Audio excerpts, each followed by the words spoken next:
Vamos fazer a leitura do livro Pão Nosso, de Francisco Cândido Xavier, pelo Espírito de Emmanuel. Capítulo 117, da página 247. Em família. Aprendam primeiro a exercer piedade para com a sua própria família e a recompensar seus pais, porque isso é bom e agradável diante de Deus. Paulo, primeira carta a Timóteo, capítulo 5, versículo 4. A luta em família é problema fundamental da redenção do homem na terra. Como seremos benfeitores de 100 ou 1000 pessoas se ainda não aprendemos a servir 5 ou 10 criaturas? Esta é a indagação lógica que se estende a todos os discípulos sinceros do cristianismo. Bom pregador e mau servidor são 2 títulos que não se coadunam. O apóstolo aconselha o exercício da piedade no centro das atividades domésticas. Entretanto, não alude à piedade que se chora sem coragem ante os enigmas aflitivos, mas aquela que conhece as zonas nefrálgicas da casa e se esforça para eliminá-las, aguardando a decisão divina a seu tempo. Conhecemos numerosos irmãos que se sentem sozinhos espiritualmente, entre os que lhes agregaram ao círculo pessoal, através dos laços consanguíneos, entregando-se, por isso, a lamentável desânimo. É imprescindível, contudo, examinar a transitoriedade das ligações corpóreas, ponderando que não existem uniões casuais no lar terreno. Preponderam-se aí, por enquanto, as provas salvadoras ou regenerativas. Ninguém despreze, portanto, esse campo sagrado de serviço, por mais se sinta acabrunhado na incompreensão. Constituiria falta grave esquecer-lhes as infinitas possibilidades de trabalho iluminativo. É impossível auxiliar o mundo quando ainda não conseguimos ser úteis nem mesmo a uma casa pequena. Aquela em que a vontade do Pai nos situou a título precário. Antes da grande projeção pessoal na obra coletiva, aprenda o discípulo a cooperar em favor dos familiares no dia de hoje, convicto de que semelhante esforço representa realização essencial. Bem oportuna a nossa leitura, né? Foi aberta ao acaso e, na verdade, tem tudo a ver com o trabalho de hoje. Hoje a gente vai falar das ordens da ajuda, nesse último bloco, né? Nessa última palestra, conversa que a gente vai ter hoje, né? Então eu convido a todos para a gente fazer uma prece. Em primeiro lugar, agradecendo ao MAP a oportunidade de estarmos aqui, sempre em teu nome, Mestre querido, Mãe Maria, Mestre Jesus, Pai amado, que tua presença em nossos corações nos traga serenidade, confiança e paz. E que nesses dias tão turbulentos, onde as relações familiares, as relações com os outros, tantas vezes ficaram expostas nas suas maiores dificuldades, possamos, com coragem e amor principalmente, olhar para tudo isso, lembrando que é exatamente nessa seara que o Senhor nos colocou. Abençoa-nos, Senhor, os ideais, serenando nossos corações e trazendo-nos boa vontade. Que assim seja. Eu sou Perla de Lambert Filhozola, sou advogada, psicóloga, consteladora, terapeuta transgeracional. Sou Laís Bertoche, médica, psiquiatra, homeopata, e estou aqui com vocês, aprendendo e podendo partilhar um pouquinho que a gente sabe, né, Perla?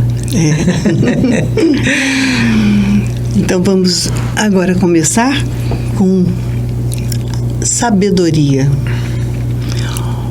O sábio concorda com o mundo tal como é, sem temor e sem intenção. Está reconciliado com a enfermidade e não almeja além daquilo que se dissipa com a morte. Conserva a orientação porque está em harmonia e somente interfere o quanto a corrente da vida o exige. Pode diferenciar entre o possível ou não, porque não tem intenções. Sabedoria é fruto de uma longa disciplina e exercício. Mas aquele que a possui sem esforço. Ela está sempre no caminho e chega à mesa. Não porque procura, mas porque cresce.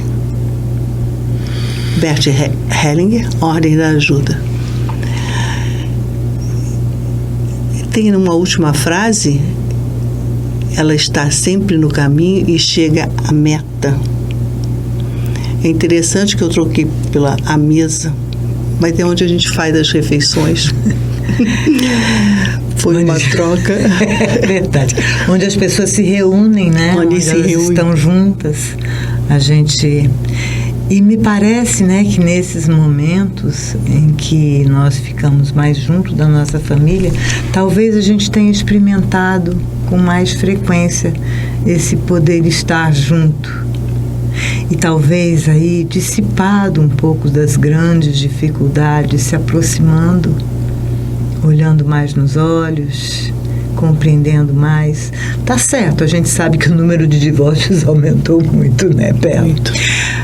Mas talvez a gente tenha, apesar das separações, talvez a gente tenha compreendido um pouquinho melhor que muitas vezes nós não fomos capazes de auxiliar aquele que estava perto de nós. Isso pela leitura que nós trouxemos aqui, a mesa. Era um momento tão sagrado, né? É verdade, Bela. Em que podíamos conversar, olhar para os familiares, e era um momento que se percebia algo diferente ou alguma necessidade que estaria a brotar ali, que poderíamos ajudar. E até partilhar alegrias, né? E partilhar as alegrias. Cada um nos nossos momentos de vida tão corrida, né, Perla? Me parece que a gente esqueceu um pouco do quão é bom essa vida em família, do quanto é agradável poder trocar e contar com aquelas pessoas, com a ajuda daquelas pessoas. Não é? Então a gente vai passar aqui para o segundo slide. E nesse momento a gente lembra que toda a natureza, mas principalmente nós, dependemos sobre todos os aspectos da ajuda de outros. E aí a gente lembra aqui que o alimento que a gente come voltando à mesa, alguém o plantou, alguém o regou, alguém o colheu, alguém o vendeu, alguém o preparou, não é? A casa que nós moramos, as roupas que vestimos, todas essas coisas no mundo em que vivemos, elas são criadas, elas são fornecidas, são feitas por outras pessoas, por outras mãos, né? Raramente nós mesmos, talvez exceto o alimento de cada dia, a preparação do alimento, mas mesmo assim são outras mãos que o trazem, que o plantam, que o colhem, que o preparam, às vezes que os armazenam, né? E no resto da natureza a gente lembra que a árvore, ela começa com a semente que foi semeada, não é? E a importância disso, hoje nós conversávamos sobre isso, né? A importância de como todos nós somos dependentes, interligados, e da importância de cada um de nós mesmos estarmos bem, que isso já favorece ao próximo. Perfeito. O nosso equilíbrio, por ressonância, né? Pela própria presença, você já transmite pelo seu campo de consciência, né? Pelo perispírito, a gente vai transmitindo o bem ou o mal que a gente está sentindo. Então, quando... os mestres dizem isso, que nós somos responsáveis pela psicosfera, pelo ambiente espiritual ou psíquico que vivemos. E a gente sente isso. Tem alguns lugares que são extremamente agradáveis, mas outros são bem difíceis da gente permanecer, né? Sim, sim. Nas casas em que há confusão, disputa, dificuldades entre os familiares, o ambiente está sempre pesado e mais confusão ainda é criada e é gerada, né? Nada dá certo, né? Só assim, juntos, é que podemos nos desenvolver. Aquele de quem não se necessita, aquele que não pode ajudar outros, fica só e definha. E muita gente, eu tenho recebido muita gente no consultório, Perla, que fala assim, ai, eu fico tão sozinha aí. Sim, mas e que movimento você tem pro outro? Ah, não, os outros é que tem que chegar perto de mim, eu não vou fazer nada. O outro não chega, eu também não vou. Como se fosse possível ser sozinho, como se fosse possível ser totalmente independente, né? E como se você não chega até o outro, você quer que o outro venha até você, né? Mas você, não, ele que tem que vir, ele que está errado, ou ele que está não sei o quê, não sempre é? É o outro, sempre né? É o outro. Via de regra, a ajuda é sempre recíproca. E aí é aquela lei, né? Que entra aqui também entre o dar e o receber, né? Dar e tomar, é uma compensação. É uma dança, né? Em que um dá um passo, o outro dá outro, e assim a gente vai num crescimento. E no equilíbrio. Quando um dá de mais, outro dá de menos, a coisa acaba, porque o que sustenta qualquer relacionamento é a energia desse relacionamento. Quando uma das pessoas tira o seu pensamento, tira a sua energia dali do objetivo, ele vai definhando. Da mesma forma, uma família, se uma das pessoas tira a energia, decide que vai colocar todo o seu empenho, toda a sua energia em outro lugar, a família, se ela não tiver quem a sustente, né, se não tiver outros elementos ali para mantê-la, ela definha e desaparece, morre. Tudo é dependente da energia, né? Não adianta você estar simplesmente com o seu corpo presente. Se a sua energia não está ali, se o seu coração não está ali... porque isso tudo, né, tem uma visão sistêmica mesmo, né? De que todos estamos interligados, né? Perfeito. E que quando um não está bem, todos os outros também tem a manifestação desse desequilíbrio. Desse sofrimento. Sofrimento. E esse que não está bem acaba tirando, não por desejo, mas porque ele não está bem, a energia dos outros. Então, o sistema fica todo ele desequilibrado, todo ele fica perturbado, né? Mesmo que um esteja refletindo o desequilíbrio, às vezes até o mais sensível reflete o desequilíbrio do grupo, mas ali todo o sistema está doente. Né? E se não for por bondade, que seja por inteligência, vamos cuidar de todos os membros. É verdade, Bela. Quem recebeu de outros o que deseja e precisa, também quer dar algo, compensando assim a ajuda que recebeu. E isso é muito bonito, né? Se sente em dívida. Isso. E é uma dívida de gratidão na maior parte das vezes, né? E é bonito isso. A gratidão está no coração, né? Exatamente. E o que significa ajudar? Nós, pessoas que estão, principalmente com os cristãos, eles gostam de ajudar. Nós gostamos de ajudar. Nós temos isso. Mas será que é tão simples ajudar? Mas talvez eu até acrescentaria que o ser humano gosta de ajudar. Sim. Né? Ele tem esse desejo de estar ali. Você sabia que a própria natureza, né? Ela tá para, por exemplo, uma árvore. O prazer de uma árvore é servir o fruto para você. Então, se você colhe aquele fruto, outros frutos e maior abundância aquela árvore vai trazer.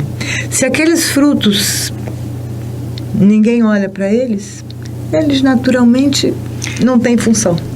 Né? E as raízes que se ajudam por baixo do solo. Perfeito, é isso mesmo. A beleza da natureza, né? Tudo está sempre... Ajudar é uma arte, né? Como toda arte, faz parte dela uma faculdade que pode ser aprendida e praticada. Também faz parte dela uma sensibilidade para compreender aquela que procura ajuda. Portanto, a compreensão daquilo que é adequado e, simultaneamente, daquilo que o ergue, acima de si mesmo, para algo mais abrangente. E esse algo mais abrangente é exatamente essa força e essa energia maior que nos coloca aqui e que acolhe a todos, né? Mas o arquétipo da ajuda é a relação entre os pais e filhos, principalmente entre a mãe e o filho. Os pais dão, os filhos tomam. Os pais são grandes, superiores e ricos, mesmo que tenham dificuldades financeiras. Os filhos pequenos, necessitados e pobres, porque eles vêm depois. Mas, entretanto, estão em ordem enquanto os filhos ainda são pequenos, né? Tem aí muitos filhos muito grandes que ainda são dependentes, já são formados, às vezes até já têm filhos e continuam dependentes de seus pais. Continuam se mantendo na posição de filhos. Tem medo do mundo, tem medo de estar, de se expor, de cuidar da própria vida, de crescer, né? Sim. É interessante isso, né? Que essa ideia de grande e pequeno dos pais, os pais sempre serão grandes e os filhos sempre pequenos nessa relação. Mesmo quando os filhos ficarem adultos, que devem seguir sua vida, né? Os pais criam para eles seguirem e irem para frente. Eles podem até cuidar dos pais quando estiverem velhinhos, debilitados. E devem, né? E devem, é até obrigação jurídica também, mas como filho. E não como maior, como grande. Porque os filhos, os pais, não precisam dos filhos. Eles não dependeram dos filhos absolutamente para nada. Eles viveriam e existiriam sem os filhos, mas os filhos, como eles mesmos, os pais, não existiriam sem seus pais. Por isso é que os pais sempre são grandes. Porque eles são inteiros, independente dos filhos ou não, mas os filhos não poderiam tomar a vida, não poderiam ter um corpo físico, não poderiam ser filhos do homem se não tivesse os pais humanos, né, para ampará-los. E com o avançar da idade, os pais vão colocando limites aos filhos, com os quais estes podem entrar em atrito na adolescência, né? E dessa forma, eles vão amadurecendo. Na medida que o pai vai colocando limite, vai dizendo não, vai colocando os meninos para fora. E me lembrei, sabe do quê? Da mãe leoa, que chega aos 3 anos de idade, mais ou menos, dos leõezinhos, e ela vai mordendo e vai obrigando esses leõezinhos a saírem dali, do clã. Por quê? Porque, do contrário, eles começariam a entrar em competição com o leão, com o rei, com o leão alfa. E dessa forma eles correm muito risco, porque eles são muito jovens ainda. Então eles morreriam. Então a mãe os coloca para fora para que eles cuidem e sigam e formem outros clãs. A natureza é muito sábia, né? A liberdade só é possível quando se entende as leis do amor, quando se tem essa compreensão. Então, aqueles que reivindicam coisas dos outros e censuram aqueles que causaram suas dificuldades, se consideram vítimas e perdem sua força. tornam-se incapazes de agir. Essa atitude torna-se o destino dessa pessoa, não porque vem de uma força maior, mas porque essa pessoa reage a essa situação com uma atitude de vítima. Ela não consegue ir para frente quando fica nesse papel de vítima, porque ela fica fraca. Ela perde a sua força, porque está sempre colocando a energia nos outros e não consegue ir para frente, porque não se reconhece com esse poder de seguir, de superar as suas limitações. A grandeza humana se origina da superação, muitas vezes de destinos difíceis. Tanto os destinos grandiosos quanto os trágicos nos obrigam a ver a vida de uma forma diferente daquele que gostaríamos. São os desafios que temos. Estamos aqui para enfrentar esses desafios, essas nossas dificuldades. E a gente agradece a tudo que recebemos dos nossos pais, e o que não recebemos, a gente corre atrás. Isso mesmo. E o sentido da vida, ele depende amplamente daquilo que cada um faz com aquilo que lhe foi pré-determinado. Nós nascemos numa determinada família, num determinado estado, num determinado momento evolutivo, mas o que você está fazendo com aquilo que a vida te deu? A vida plena é aquela em que me sinto em harmonia com a realidade tal como ela é, com meus pais como são, com meus ancestrais assim como são, com a cultura na qual vivo assim como ela é, com o meu destino assim como ele é, também com meus obstáculos assim como são e com as possibilidades que eu tenho. Quando eu aceito tudo isso de bom grado e digo sim a tudo isso e enfrento cada situação, eu estou assumindo o sentido da minha vida e o meu destino. E aí eu me torno grande. A alma grande, ela dirige a evolução. A alma não é individual, mas o indivíduo participa dela.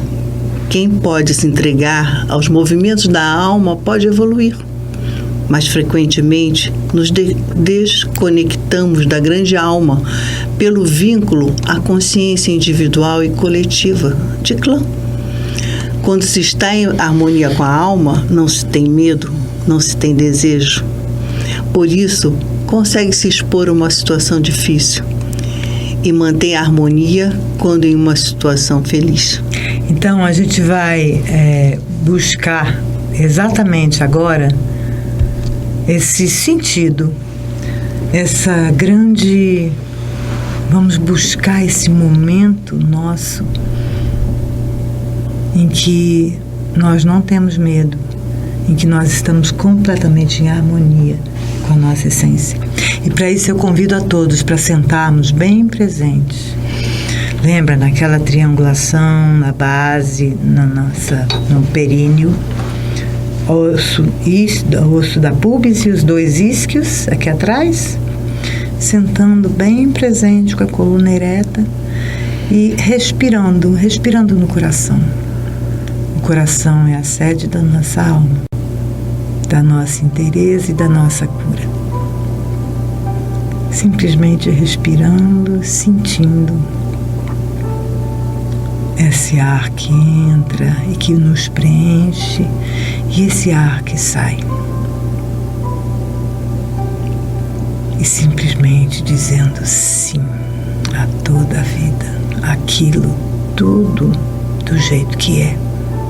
A nós mesmos em primeiro lugar, do jeito que somos. Sim, temos arestas a serem amparadas, a serem cortadas, limadas, mas a essência, ela é sempre perfeita, porque é a presença de Deus em nós. Vivamos nessa presença. E aí, olhemos para os nossos pais, percebamos que eles são o que são, os necessários, os certos para nós. Olhemos para o mundo que nos rodeia, o ambiente em que vivemos. Percebamos que há situações que nós podemos mudar, mas só podemos mudar a partir do nosso centro, de uma compreensão profunda do que estamos fazendo aqui e deixando que o amado possa guiar nossas vidas. Faz a nossa prece final. Agradecemos por estar nesse momento no MAP, nessa casa que é um movimento de amor ao próximo, que trabalha para o bem, no bem, por esses momentos de paz e de amor. Paz e bem, paz e luz, paz, muita paz. Obrigada.